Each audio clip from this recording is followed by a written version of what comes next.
Muito boa tarde. Ou bom dia, ou boa noite. É que aqui tá na no momento aqui, boa tarde.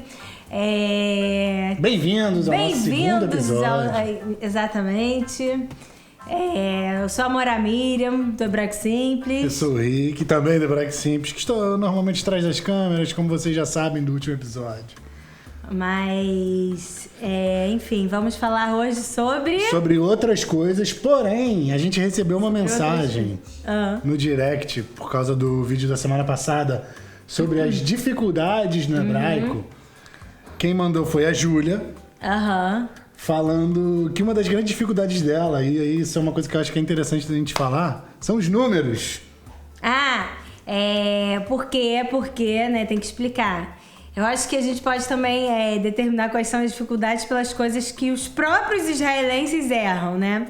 Então, as pessoas têm a maior dificuldade em conjugar o número certo de acordo com o feminino e o masculino. Porque em português a gente só tem o 1 e o 2, enfim, 500, 200 e tal, mas em 1 e o 2 que tem feminino e masculino. 1, 1, 2, 2.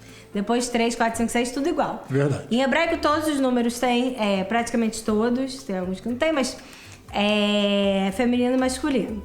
Agora, a lógica é o inverso do natural. Por quê? O natural pro português. Também pro hebraico. Enfim. Do hebraico, do natural pro hebraico e pro português. Que shalosh, 3. No feminino e shloshá, que é a terminação A, que normalmente indica um feminino, né? Masculino. Masculino. Então, isso acaba com meus neurônios. Não, é impossível. Quer dizer, é impossível. É possível, mas as pessoas erram, as pessoas se corrigem no dia a dia. Você fala assim, aí o shloshá banot lo shalosh banot. As pessoas se corrigem logo depois que elas falam, sabe? Conhece? Mas eu aprendi em algum lugar que quando você tiver na dúvida, fala no feminino que... Não. Como assim? Não quando você tiver na... Olha só, peraí.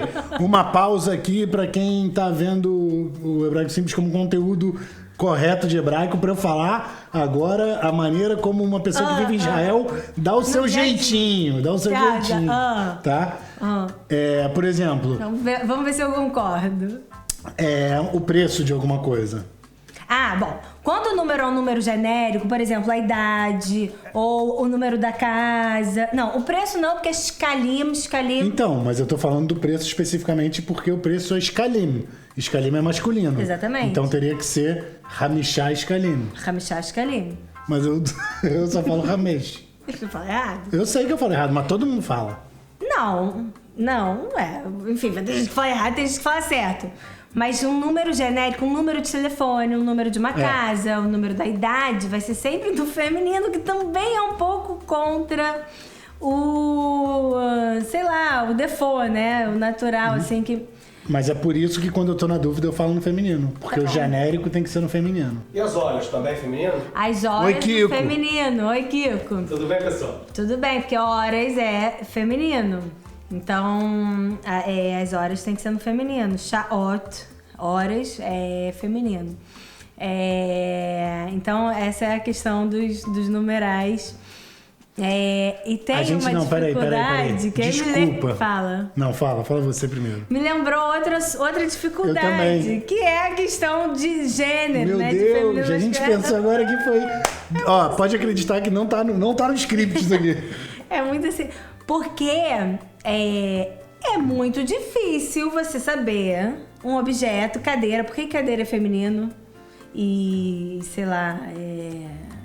sofá é masculino? E olha que engraçado, sofá é masculino mesmo terminando... Não há, por causa do acento. Igual o Canadá, que é o único que é... Enfim, que termina com A e é masculino. É muito difícil a gente pegar as palavras que a gente está acostumado na nossa vida inteira, que são um gênero, e aí em hebraico é outro gênero. Então, aí vai a dica da Moravilho, que é aquela assim, nesse caso, se tiver que chutar, chuta o contrário do português, tá? Eu ri antes e não me segurei porque eu já sabia que essa é a sua dica. É porque... faz sentido. É muito difícil. É porque eu tenho, assim, uma certa experiência. Porque eu já ensinei israelenses aprendendo português e eu já ensinei brasileiros aprendendo hebraico. Eu já naveguei pelos dois mundos. E eu entendo a dificuldade de ambos. Vamos dar uns exemplos só para as pessoas entenderem. Vou dar muitos exemplos. Fala. Casa. Casa é masculino, bait em hebraico é... Não, ao contrário, viu? Porque você tá me confundindo. Quando for chutar, chuta errado. Casa é feminino em português, masculino em hebraico, bait. Mais apartamento, masculino em português, dirá feminino em hebraico. Cara, é muito difícil. Acreditem Não, tem o sol e a lua. Sol e a lua. Aqui também é o contrário. Sol em hebraico é Shemesh, que é feminino, e areia é Shemesh Hamah. Na verdade, aí posso ensinar uma coisa? Você acabou de me ensinar uma coisa. Vou ensinar outra. Tem palavras que elas são tanto feminino quanto masculino em hebraico. Tipo, Shemesh é uma delas, Ruach é outra. Por quê? Pausa. Você que fez o curso de hebraico bíblico já sabe disso. Você ensina isso no curso. É verdade. Mas ensina agora também, porque nem todo mundo fez ainda. Vento é também feminino e masculino. Porque zon se fala em hebraico, né? Zahar u nekevá. Feminino e masculino. Feminino e masculino em sigla. Em hebraico se usa muita sigla pra falar as coisas.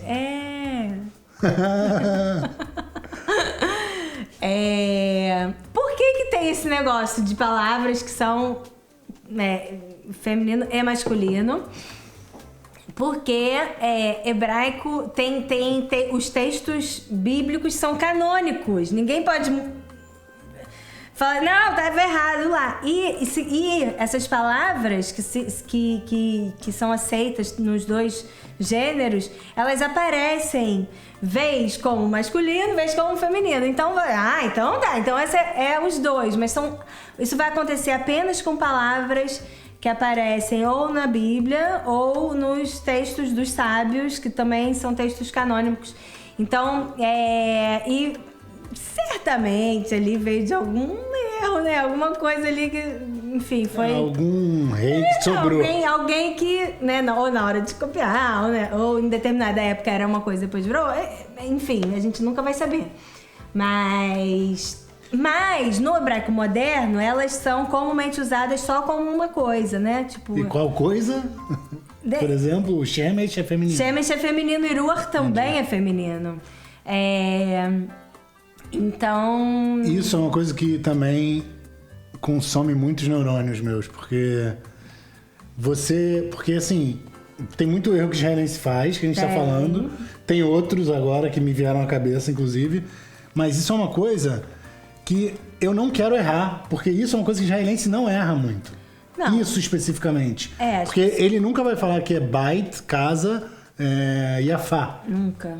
Entendeu? Então, assim, eu não me importo em errar. Orfanaim, que é bicicleta, erram. Enfim, tem coisas que erram. Como assim? Eles erram orfanaim? Não sabia. Isso aí eu aprendi depois de um tempão também, que o orfanaim é feminino. É masculino, né? O que eu vou fazer com esse menino, gente? Pra vocês verem. É muito difícil. É muito difícil. Mas eu não me importo em errar. Isso é uma coisa que, inclusive, eu dou de dica pra quem tá aprendendo qualquer tipo de... Não tem a menor dúvida. Qualquer tipo de idioma. Qualquer coisa. Erra, porque a maneira de aprender é errando. Só que eu não gosto de errar as coisas que os israelenses não erram, entendeu? Bom, Então, assim, essa coisa dos números e também tem coisa no futuro que me dá nos nervos que israelense erra. Que fala... Isso que eu vou falar agora só vai entender quem sabe um pouco de hebraico, mas que fala, ao invés de falar ani avô, fala ani e avô, que é, na verdade, o que se fala para terceira pessoa e não para primeira pessoa. Quando é um erro que os israelenses fazem e eu faço, tudo bem, mas esse tipo de coisa que é realmente aquela coisa de você não saber a língua. É de não saber a língua. O que é feminino e o que é masculino. É realmente... É completamente aleatório, né? É uma coisa... Porque realmente é completamente aleatório. Cadeira, sofá, mesa... E sabia que eu vi, isso também não tem nada a ver com hebraico, mas eu vi por acaso esses dias uma pesquisa. Olha que coisa interessante. Fizeram uma pesquisa de palavras que em línguas diferentes são faladas com... foi uma americana que fez isso, porque em inglês não tem. Não tem. Que é muito mais inteligente. Mais fácil. Exatamente. E aí, uma americana fez uma pesquisa pegando pessoas, por exemplo, um alemão e um espanhol para dar adjetivos sobre uma ponte. Agora eu não sei em qual língua qual é. Interessante. Aham. Entendeu? Eu acho que em espanhol é... Enfim, não lembro. Mas, na língua que a ponte era feminino, os adjetivos que as pessoas davam é que essa ponte é bonita, essa ponte é... Enfim, agora eu não lembro. E na língua que era masculino, falavam que essa ponte é forte, que essa ponte é tal. Como isso influencia na nossa cultura e em tudo, na maneira como a gente vê as coisas. Claro, claro. Isso eu achei Tem incrível. muita pesquisa em relação ao gênero. E a gente... E aí talvez isso seja uma coisa que faça ser tão difícil pra gente entender no hebraico, vindo de... Entendeu? Aham. Porque a gente vem e quando a gente vê uma casa, a gente pensa na casa como...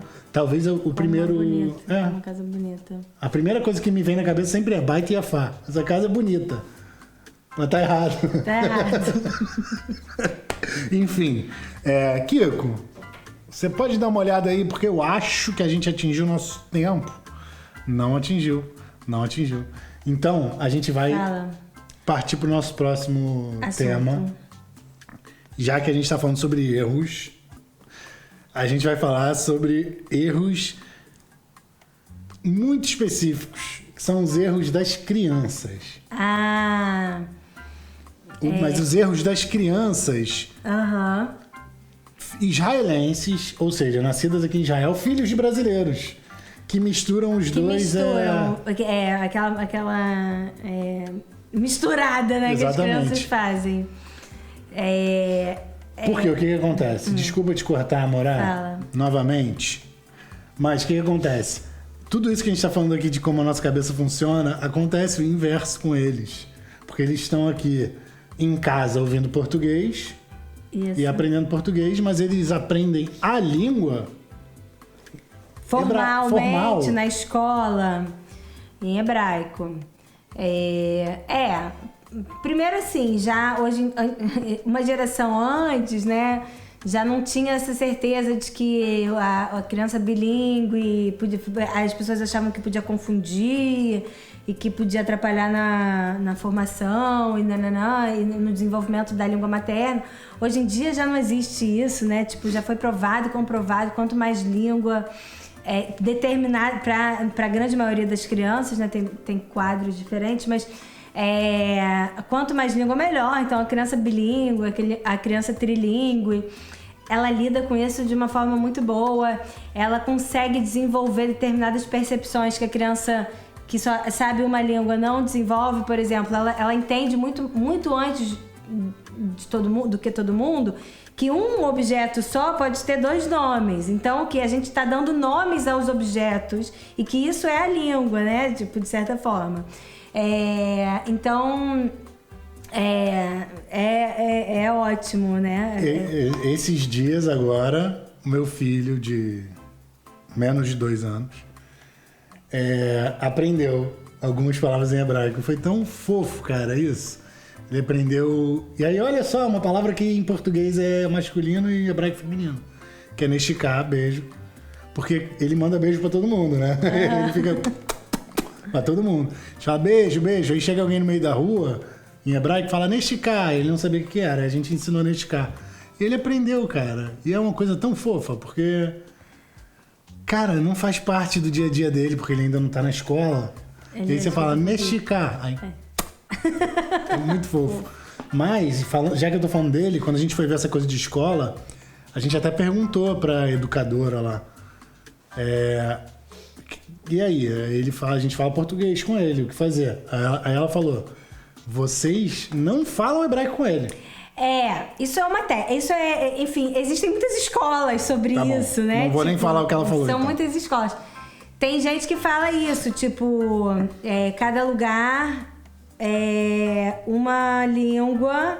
Tem gente que associa a língua à pessoa, então você com a mamãe, por exemplo, até casais que cada um é de um lugar, com a mamãe você só fala português, com o papai você fala francês, sei lá, tô inventando. E na rua você fala hebraico. Então a criança aprende com cada pessoa, mas em si, tipo assim, por exemplo, a mãe que quer ensinar inglês pra criança, ela determina horários e locais onde naqueles horários, naqueles locais ela só vai falar inglês. São escolas diferentes, como criar a criança bilíngue. Entendi. Ela te deu uma orientação. A orientação que ela me deu foi a língua mãe você fala com ele em casa. Hebraico ele vai aprender na escola. Mas enfim, vamos aproveitar agora esse finalzinho para falar os erros, porque a Mora Miriam mandou num grupo de Facebook que tem das mães aqui de Israel. Das mães brasileiras. Mandou falando, gente, preparando pra cá. Os erros que as crianças fazem foi um dos posts mais movimentados da história do Facebook. Porque, enfim, é uma coisa engraçada e todo mundo tem as misturas que as crianças fazem, né? Então, eu comecei falando dos meus, que é tipo, meu filho, o pequeno, de 4 anos, fala, eu não tô chomindo, que é chomeia, escutar, então ele mistura, né? Ele conjuga no português uma palavrinha hebraica, ele fala, não tô chomindo, mamãe, não tô chomindo. E tem o uso incorreto das preposições, que é ajuda pra mim. Isso é demais. Eu tenho saudade pra você. É a preposição que se usa. Isso é muito bom. Em hebraico. E aí tem, assim, uma chuva de... Quer que eu...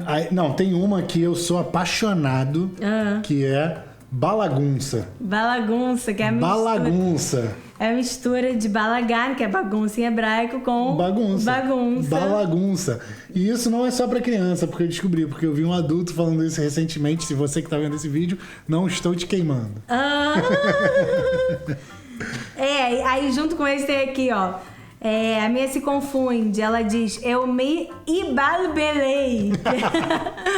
Leite balbele, se confundir, então ela fala, mas é a mesma questão, o mesmo caso de conjugar uma palavra em hebraico, com a conjugação em português. Tem uma muito boa também, uma história muito boa, que o filho de uns amigos veio um dia... exatamente aqui nessa. E aí ele virou e falou assim, vovó chata. Vovó chata. E aí eles falam, quê? Vovó chata? Não, tá maluco, não pode falar isso. E aí passaram uma semana falando, explicando pro menino que vovó chata tá errado. Vovó não é chata, vovó é legal. E aí, uma semana depois, o menino falou, mamãe ima, que é mãe em hebraico, vovó chata. Ele tava querendo dizer vovó safta. Entendeu? E isso foi um... Safta é vovó em hebraico. Ai, meu Deus, coitado, escutou todo. O menino passou uma semana. Ele devia estar pensando, mas na escola me ensinaram que vovó é chata. Tadinho. Coitado. Enfim, misturam, né? Não, tem um muito clássico também, que é o posso tudo, né? Tipo, em vez de falar, eu posso um copo d'água, eu queria um copo d'água, posso água, porque em hebraico a gente fala assim, efshar Maim, isso também a gente ensina no curso. Que é importante, é uma coisa importante em hebraico de saber. Porque se fechar é meio que... Você pode me trazer... Você pode me trazer um copo d'água, por favor? Então é tipo tudo. Eu posso água, posso chocolate, posso bala, posso tudo. Não, calma aí. E aí claro que pode. O mais engraçado é que você começa a falar assim também em um determinado momento, né? Porque aquilo começa a virar o... tem algumas formas de falar. Então, desce isso. Em português se fala isso? Por exemplo, desce o... Agora eu não vou conseguir o exemplo específico, mas tem coisas que eu falo hoje em dia... Você fica na dúvida. Que eu não sei se a conjugação que eu tô fazendo é do hebraico ou do português. Isso tá certo. Enfim. Bem, agora nosso tempo chegou, que a gente já tá recebendo o aviso ali do Kiko ali atrás. Então, muito obrigado por estarem mais uma vez aqui com a gente. O que as pessoas têm que fazer? Manda perguntas, manda comentários. Se seu filho também faz Erros, pode mandar pra gente. Curtir, Acompanhar, interagir. seguir o canal. Manda pros amigos. E é isso aí, galera. Todas as redes sociais. Estamos em todas as redes sociais. Tchau. Até mais.